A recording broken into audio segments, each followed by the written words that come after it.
Y a-t-il toujours du potentiel sur Groupe Guillain? C'est ce qu'on va regarder ensemble dans cette vidéo. Pensez à vous abonner à la chaîne si ce n'est pas déjà fait. On commence tout de suite avec le cours de l'action. On voit que c'est plutôt plat depuis fin 2023.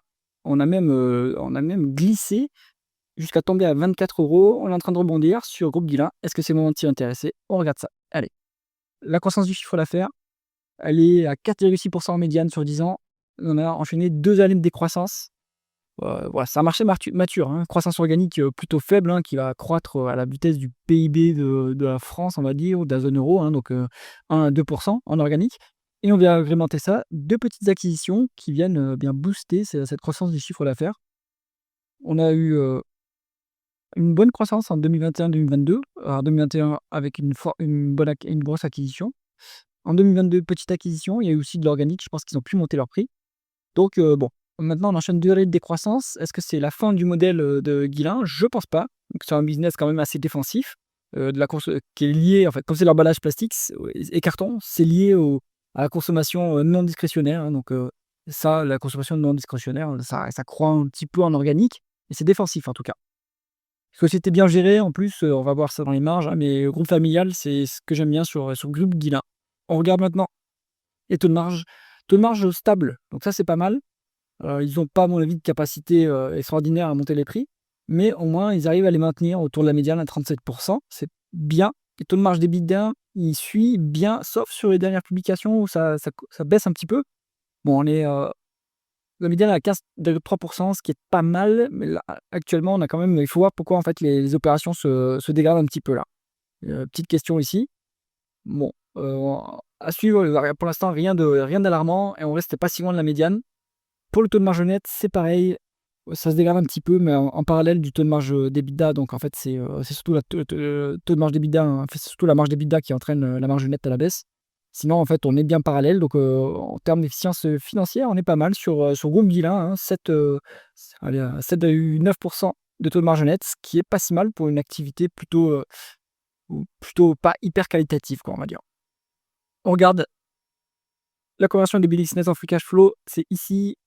Alors, il manque un peu de free cash flow quand même, hein. On a 300 millions à la louche, 400 millions à la louche de free cash flow en moins par rapport au bénéfice net. Est-ce que le BFR s'est dégradé? 400 millions ici, hein. Donc ça aide pas évidemment les cash flows opérationnels et donc le free cash flow à taux à dépenses en capital constante. Donc on va regarder ça. Si on se met les dépreciations amortissements par rapport au CAPEX, on a 150 millions d'euros de décalage. Et par rapport aux other cash items, on a 83 millions. Donc ça doit aider les free cash flow. Mais bon, on est impacté par la variation du BFR. Et donc ça veut dire que la société, petit à petit, elle perd quand même le pouvoir de faire payer ses clients avant qu'elle ne doit faire payer ses fournisseurs. Donc à surveiller, hein. Et pour valoriser l'entreprise, il vaut mieux utiliser les free cash flow. Ça sera moins flatteur, mais ça sera plus conservateur. Et ça représente mieux, à mon avis, ce qu'elle gagne réellement. La rentabilité opérationnelle, elle se dégrade. On était sur 10 de vraiment les capitaux investis sur 10 ans. À l'heure actuelle, on n'est plus que sur 8. Donc il y a un problème de rentabilité quand même, qui se dégrade un petit peu sur le groupe Guillain. Il faut aller, creuser pourquoi. Pour l'instant, rien d'alarmant. C'est quand même supérieur à la croissance organique, hein, donc ça permet quand même de s'autofinancer, de dégager du cash pour rémunérer les actionnaires et pour rembourser la dette ou faire des acquisitions. Donc ça reste pas si mal, mais pour l'instant, la trajectoire n'est pas engageante. Les, la dette nette, donc solidité du bilan, on est quasiment cash net. Donc ça, c'est très bien. Pas de dette à signaler, ça leur donne de la marge de manœuvre s'il y a des acquisitions à faire. Ensuite, les la rémunération des actionnaires, donc on a un dividende de 20 millions sur le free cash flow de 29. C'est un peu élevé à mon goût, mais les free cash flows sont quand même relativement, bas par rapport à l'historique. Donc si on normalise un petit peu, je pense qu'on doit tourner plutôt, on doit être à 50 de payout ratio, en termes de free cash flow évidemment. Bon là, c'est soutenable, mais je pense pas que ça augmente beaucoup plus, hein. Ça nous fait un rendement de l'actionnaire à 3,9 avec un petit peu de dilution, mais rien d'extraordinaire. Est-ce que l'entreprise devrait, racheter ses actions? Je le pense, hein, voilà la valorisation. Bon, pour l'instant, on n'a pas beaucoup de marge de manœuvre en termes de free cash flow pour racheter des actions, mais si les free cash flow remontent, à mon avis, il vaudra mieux, racheter des actions plutôt que de verser un dividende. C'est plus efficient en termes, fiscal, hein, comme d'habitude. On regarde maintenant la valorisation. Allez, on va se mettre en price to free cash flow puisqu'il y a quasiment pas de dette. Ouais, ça commence quand même à se payer un petit peu cher. En fait, c'est parce que les free cash flow sont cycliquement bas, hein.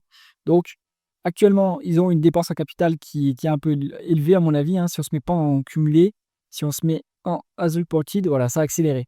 Donc il fallait voir pourquoi ils dépensent autant en capital sur ces dernières années, hein. C'est le plus haut niveau de dépense en capital depuis, toujours, j'ai l'impression. Bah, après, il faut mettre ça en regard de la taille du business, hein, parce qu'au début, ici, le business n'était pas aussi gros que maintenant, hein, donc en proportion, il faut regarder. Bon, donc là, ils accélèrent la dépense en capital. Ça attaque évidemment les free cash flow. Après, si on va être conservateur, on se prend un type de free cash flow et là, du coup, on n'est pas value, il n'y a pas de décote. On peut regarder un ratio court-bénéfice. Là, on est value puisqu'on a moins de 10 en termes de price earning. Donc, si les free cash flow reviennent au niveau normal, on va dire, le multiple de price free cash flow va se dégonfler.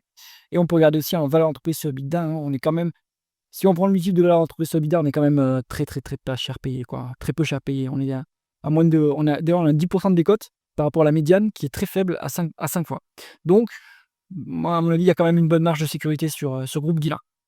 Conclusion du dossier, pour moi, c'est un bon petit dossier défensif. Il est bien géré. Temporairement, il y a une dépense en capital élevée, ça attaque les free cash flow.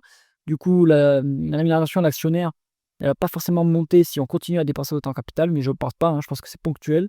Donc, je pense qu'on peut quand même avoir 3,5 de rendement du dividende assez tranquillement sur Groupe Guillain, qui est quand même un business plutôt défensif et bien géré. C'est un groupe familial qui a de la visibilité, donc et à mon avis, il n'y aura pas de souci pour s'intéresser à ce dossier. J'espère que cette vidéo vous a plu. Si c'est le cas, mettez un pouce vers le haut et pensez à vous abonner à la chaîne. À bientôt.